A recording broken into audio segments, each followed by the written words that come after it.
আমের বাজার নিয়ে আলোচনার জন্য এই মুহূর্তে রাজশাহীতে আছেন সহকর্মী সাইফুর রহমান রকি। তার সঙ্গে যুক্ত হচ্ছেন Rajshahi chamber of commerce and ইন্ডাস্ট্রিজের সিনিয়র সহ সভাপতি শামসুর রহমান শান্তন। সরাসরি যাচ্ছি রকির কাছে।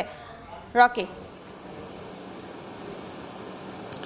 রাজশাহীর বাজারে উঠছে সুস্বাদু হরেক জাতের আম, তবে এই আমের এখন ঠিকমতো দাম পাচ্ছেন না আশানুরূপ, এমনটাই আসলে ব্যবসায়ী বাগান মালিক তারা বলছেন।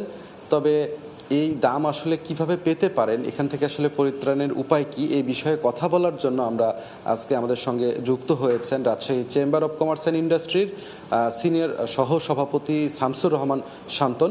আমরা তার সঙ্গে একটু কথা বলবো। আপনি কি মনে করেন, এই যে দাম পাচ্ছেন না, ঈদের পর ক্রেতা নেই হাটে, এখান থেকে আসলে কিভাবে? অ্যাকচুয়ালি আপনার হচ্ছে কৃষকরা মানে ন্যায্য মূল্য পাচ্ছে না এখন, কারণ হচ্ছে যে ঈদের যে ছুটিটা গেল সেইটা একটা ব্যাপক প্রভাব পড়েছে কৃষকের মানে এই বাজারে।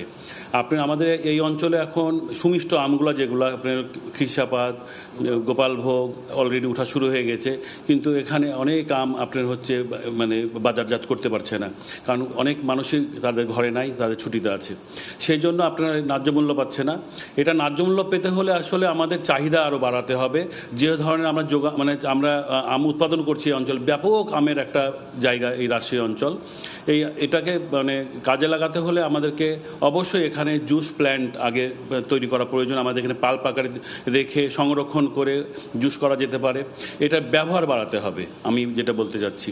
তো সেটা বাড়ানোর জন্য এই জুস প্ল্যান্ট এটা তো আছেই, পাশাপাশি হচ্ছে আপনি আমাদেরকে এমনিতে আম সংরক্ষণের বিষয়ে কোনো চিন্তাভাবনা আপনারা করছেন কিনা? যদি আম সংরক্ষণ করা যেত, এই আমগুলো যদি আরো কয়েকজন রাখা যেত, সেক্ষেত্রে হয়তো তারা হাটে তোলার পরে ক্রেতা পেত, এই জন্য এ ধরনের কোনো পরিকল্পনা আপনাদের আছে কিনা? না, এখন বিষয়টা হচ্ছে কি, আমাদের নিজস্বই একটা এখানে মাল্টিপারপাস কোল্ড স্টোরেজ আমরা করেছি, আমরা এটা নিয়ে কাজ করছি রীতিমতো, কিন্তু আমরা চাচ্ছি যে আমরা মাসখানেক যদি একটা আম সংরক্ষণ করা যায়, তাহলে আমরা পর্যায়ক্রমে সব আমগুলাই রেখে আমরা কিন্তু বাজারজাত করানো মানে সম্ভব হবে, কিন্তু এখন পর্যন্ত আমরা সেটা সফল হতে পারিনি। এখানে হয়তো এক সপ্তাহ বা 5 দিন সেই রকম সংরক্ষণের কথা বলছেন, কিন্তু এটা করলে তেমন কোনো প্রভাব মানে বাজারে আসবে না।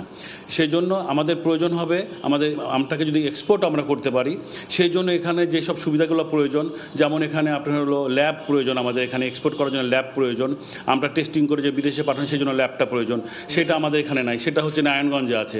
তো এখানে আম এক্সপোর্ট করার জন্য যেটা দরকার সেটা সরকারকে যথাযথ মানে ব্যবস্থা নেওয়া মানে একান্ত জরুরি এখন, কারণ আমের এই মৌসুমে কিন্তু প্রচুর মানুষ এই আমকে ঘিরে আসলে তাদের বাণিজ্য হয়, এই অঞ্চলের অর্থনীতি চাঙ্গা হয়। বিশেষ করে বানেশ্বরের আশেপাশেই কিন্তু এখানে 50,000 মানুষ যারা আমের ঝুড়ি, ক্যারেট বা এইসব আনা নেওয়ার মাঝে কিন্তু তারা কর্মসংস্থানের সুযোগ হয় এই মৌসুমে। তা আপনি এই জিনিসটাকে কীভাবে দেখেন?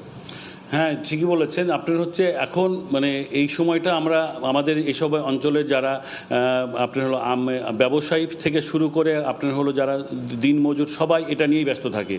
তো এখন আপনার কিছুদিন একেবারে নীরব মানে স্থবির অবস্থায় চলে গেছিলো সব কিছু, এখন আবার মানে সবাই লোক ফিরতে লেগেছে, আমরা বাজারজাত করতে পারবো, কিন্তু সেই অবস্থাতে আমাদের এই আমটাকে যদি আমরা এই যে মানে অনিয়ম হয়ে যাচ্ছে, সেই জন্য যে বাজার পাচ্ছে না, কৃষক ন্যায্য মূল্য পাচ্ছে না, কর্মসংস্থানের সৃষ্টি হচ্ছে না, সেটার জন্য মানে মানে দ্রুত কৃষি অধিদপ্তর থেকে শুরু করে সরকারকে একটা দৃষ্টি দিতে হবে তাহলে। এবং আমরা চেম্বার সবসময় চেষ্টা করছি যে এটাকে কিভাবে এই ব্যাপক আমটাকে কিভাবে এটাকে বাজারজাত করা যায়, কিভাবে এটাকে আপনার বিদেশে রপ্তানি করা যায়, সেই জন্য আমরা বিভিন্নভাবে প্রশিক্ষণ দেওয়ার চেষ্টা করছি, সব কিছু করছি, কিন্তু মানে এটার প্রভাবটাকে আমাদের মানে অতি দ্রুত নেওয়ার প্রয়োজন আমি মনে করছি।